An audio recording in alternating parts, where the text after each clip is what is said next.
Hello everybody. 안녕하세요. YBM 종로에서 토플을 담당하고 있는 영말입니다. 반갑습니다. 단도직입적으로 말씀드리겠습니다. 2026년 1월 21일부터 토플의 대대적인 변화가 예고됐습니다. 이번 변화는 Reading, Listening, Speaking, Writing 이 4개의 섹션 전부를 아우르는 정말 큰 변화인데요. 어떻게 보면은 시험의 근본이 바뀐다고 생각하시면 되겠습니다. 오늘은 그 바뀐 점들에 대해서 얘기를 나눠보고 그리고 그 변화들에 대해서 제 개인적인 느낌과 생각들을 나누는 시간을 가져보도록 하겠습니다.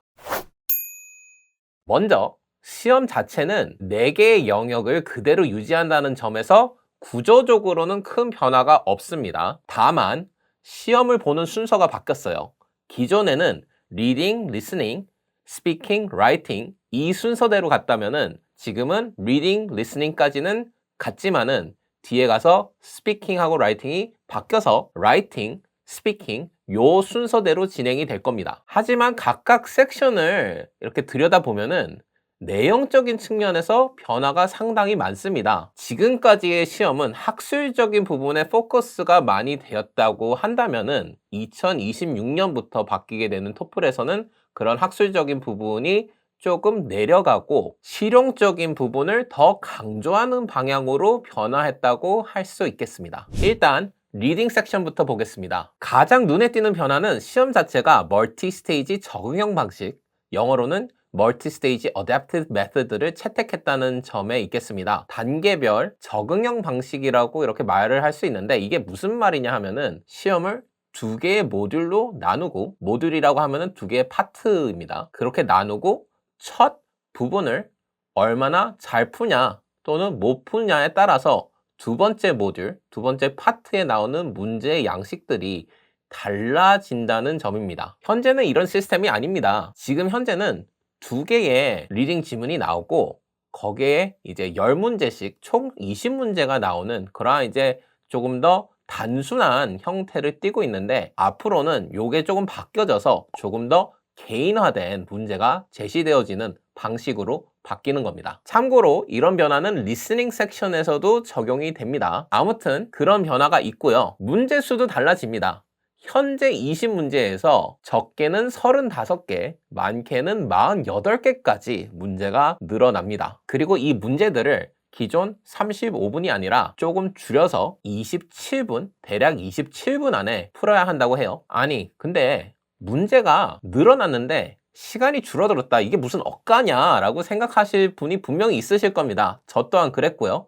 근데 문제를 보니까 문제 자체들이 기존에 있었던 문제들보다 좀 쉬워지긴 했어요. 문제의 난이도가 낮아졌기 때문에 시험의 시간도 단축이 되었다라는 의미가 되겠습니다. 그리고 왜 문제가 아니 35개면 35개지 뭐 많게는 48개까지 늘어나느냐 물으신다면 그건 바로 프리테스트 퀘션이라고 하는 속칭 더미 문제들의 존재 때문에 그렇습니다. 이 더미 문항들은 시험의 점수나 진행에 있어서 아무런 영향을 미치지 않는다고 해요. 순전히 연구 목적으로 있는 거라고 이렇게 ETS 관계자분들이 말씀을 하시는데 수험자 입장에서는 아무래도 더미 문제가 있는 게 반갑지만은 않죠. 또 한 가지 ETS 관계자의 말을 들어보면은 이 멀티 스테이지 적응형 문제라고 해가지고 두 번째 나오는 문제의 난이도가 달라지는 건 아니라고 합니다. 난이도가 달라지는 게 아니라 문제 유형의 분배가 달라진다고 하는데 이거는 조금 더 지켜봐야지 알 수 있는 부분인 것 같아요. 이제 본격적으로 시험 내용에 대해서 얘기를 좀 나눠보도록 하겠습니다.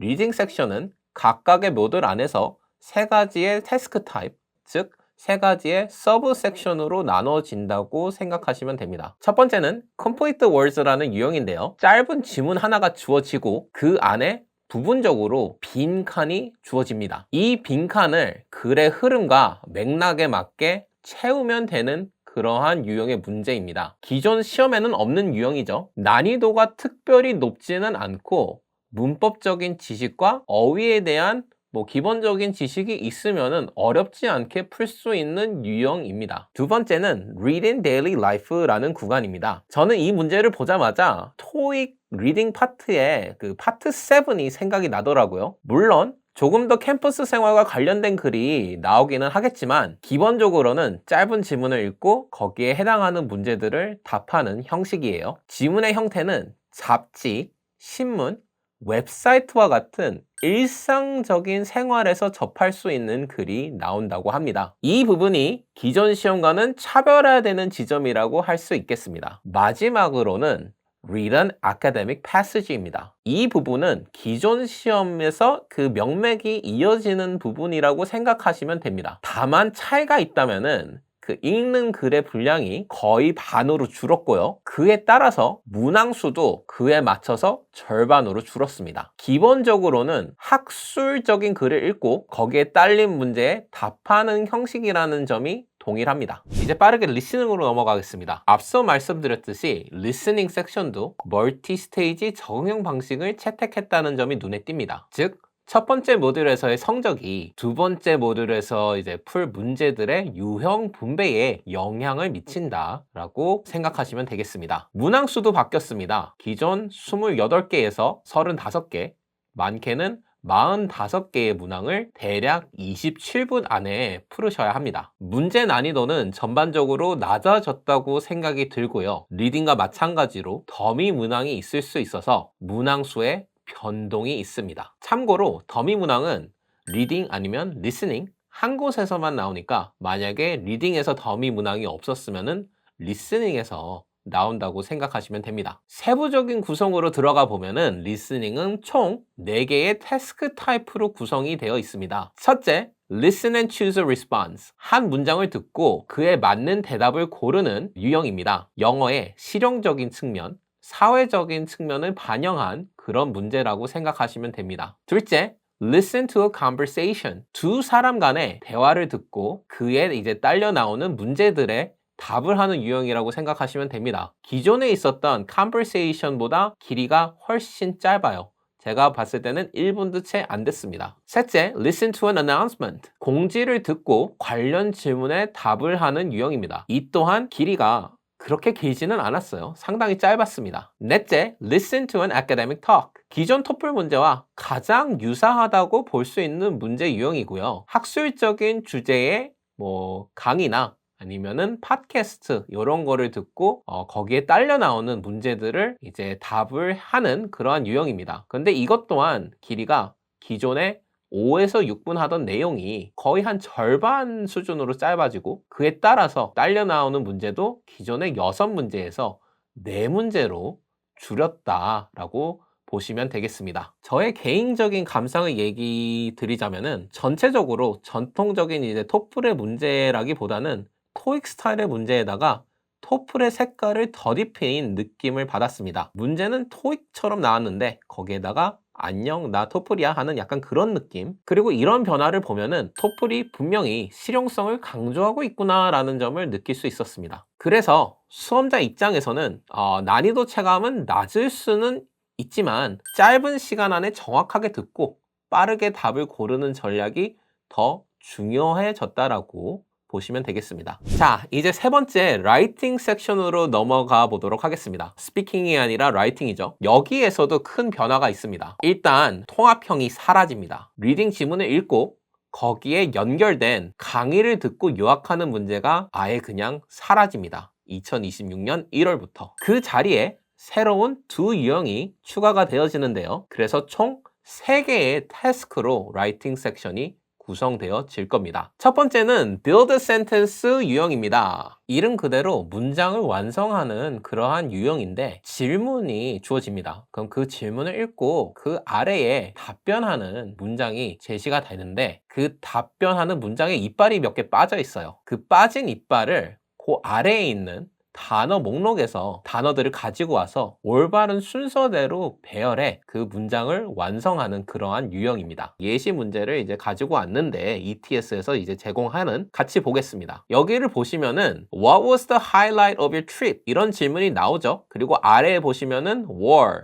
the, was, old city 같은 단어들이 섞여 주어집니다. 우리는 여기서 필요한 단어를 골라 순서대로 배열해 문장을 만들어야 하는데요. 정답은 The tour guides who showed us around the old city were fantastic. 이렇게 완성되는 겁니다. 즉, 문법, 어순, 단어만 알면은 어렵지 않게 풀 수 있는 유형이고 이런 문제들이 총 10개가 제시가 된다고 합니다. 두 번째는 write an email 이라는 유형입니다. 이것도 말 그대로 주어진 맥락에 맞춰서 이메일을 이제 작성하는 문제인데 문제 속에서 이메일을 쓰는 상황이 먼저 설명이 되어지고 그 안에서 우리가 반드시 포함해야 할 3가지 태스크가 주어지는데 예를 들면은 뭐 물어봐야 할 정보에 대해서 여쭤본다든지 그러한 이제 태스크 이런 것들이 포함이 되는데 그런 것들을 이메일을 쓰면서 포함시키셔야 되고 요게 이제 총 7분이 주어진다고 합니다. 토익 라이팅 시험을 보신 분들은 아마 요게 좀 눈에 익을 겁니다. 거기도 이제 write an email이라는 그런 문제 유형이 있기 때문에 단순히 영어 문장을 이제 쓰는 것을 넘어서 사회적 관습, 소셜 컨벤션이라고도 하죠.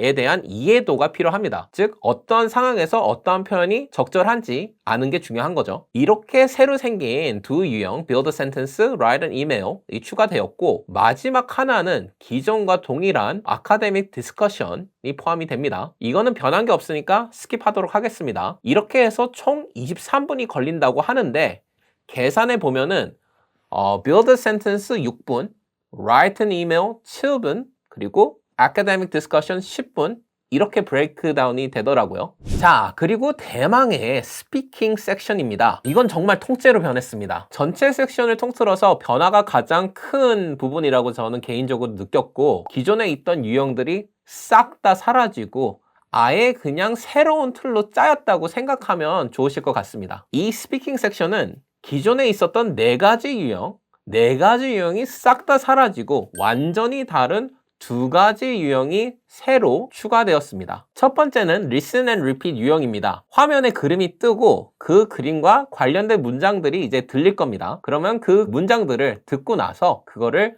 그대로 따라해 주시기만 하면 됩니다. 총 7개의 문제가 나오는데 여기서 중요한 건 정확한 반복입니다. 정확하게 들은 거를 그대로 말을 해야지만 점수를 받을 수 있다고 ETS 관계자가 저한테 말씀을 주셨어요. 이게 언뜻 쉬워 보이지만은 막상 해보면은 기억력과 집중력이 상당히 많이 요구되는 부분이 있습니다. 그래서 은근히 까다로워요. 특히 이제 짧은 순간에 이 문장을 정확히 기억하는 게 좀 약하신 분들 같은 경우에는 난관이 될 수도 있겠다라는 생각이 들었던 문제 유형이고요. 그리고 두 번째 유형이 진짜 대박인데요. Take an interview라고 이제 불리는 유형인데 말 그대로 인터뷰 형식으로 진행이 되는 문제예요. 화면에 원어민이 탁 튀어나와요. 그리고 나서 이제 실제로 인터뷰를 보는 것처럼 이 문제가 진행이 됩니다. 총 4개의 문제가 그런 식으로 이제 주어지고요. 첫 번째 질문은 이제 대체로 가벼운 제네럴한 주제가 나옵니다. 예를 들면은 뭐 당신이 사는 환경에 대해서 말해봐라. 아니면은 뭐 워라밸을 추구하는 너의 뭐 스페셜한 방식에 대해서 말해봐라. 평소에 하는 운동에 대해서 말해봐라. 요런 식의 제너럴한 문제를 묻는데 진짜 더 대박인 거는 준비하는 시간이 전혀 주어지지가 않습니다. 이게 말이 돼? 그러니까 얘네들이 원하는 거는 진짜 실제 상황에서의 그 인터뷰 그거를 실제로 시뮬레이트를 하고 싶어 하는 거야. 그냥 실제 인터뷰처럼 바로바로 답을 해야 한다는 점입니다. 네, 엄청나죠? 처음 문제는 이제 비교적 쉬운 편이라고 생각할 수 있어요. 제너럴한 것에 대해서 물어보기 때문에. 그런데 질문이 이어지면서 개인적인 의견을 요구하는 쪽으로 흘러갑니다. 쉽게 말하면은 현재 토플 스피킹 1번 유형의 문제가 3개 연속으로 연달아 나온다고 생각하시면 되고 그 문제를 답하는 과정에서 원래는 준비 시간 15초를 주는데 그 준비 시간 15초도 없이 바로 답을 해야 한다는 점이 바뀐 겁니다. 대박이죠? 물론 질문들이 어느 정도 연관성을 갖고 이어지기는 하지만 그렇다고 해서 문제가 쉬워지는 건 아니라고 저는 생각이 들었고요. 오히려 즉흥적으로 영어로 내 생각을 이제 표현해야 된다, 풀어내야 한다는 점에서 난이도가 상당히 높아졌다고 느낌이 들었습니다. 정리하자면 이번 스피킹 섹션 개편은 확실히 실용적인 측면을 강조한 변화라고 할 수 있겠습니다. 실제 인터뷰처럼 자연스럽게 대화하는 능력을 평가하려는 의도가 강하게 보였습니다. 자, 이렇게 2026년 1월 중순부터 적용될 토플 시험의 변화를 전체적으로 살펴보았습니다. 말씀드렸듯이 이번에 있는 변화들은 단순한 문제 유형이나 문제 수 그걸 뛰어넘어서 시험의 근본적인 성격이 바뀌었다고 할 수 있겠습니다. 이제 실용성과 즉흥적인 면에서 그 언어 활용 능력을 평가한다는 점, 그런 점에서 이제 기존 전략만으로는 더 이상 이 토플 시험을 준비하는데 무리가 있다라는 생각이 개인적으로 들었고요. 하지만 걱정하실 필요는 없습니다. 저와 함께 공부하면은 이 새로운 시험에 나오는 문제, 구조, 유형들을 빠르게 익히고 준비하실 수 있을 겁니다. 앞으로 계속해서 최신 정보와 문제 분석을 업데이트 해드릴 예정이오니 저와 함께 공부하면서 2026년에도 좋은 성과를 올리실 수 있을 겁니다. 그럼 오늘 영상은 여기까지였고요. 다음 시간에는 각 섹션별 영역 문제들, 그거에 대한 팁, 이런 것들을 공유하는 영상으로 찾아뵙겠습니다. 끝까지 함께 해주셔서 감사합니다. 지금까지 YBM 종로에서 토플을 담당하는 영말이었습니다. 감사합니다.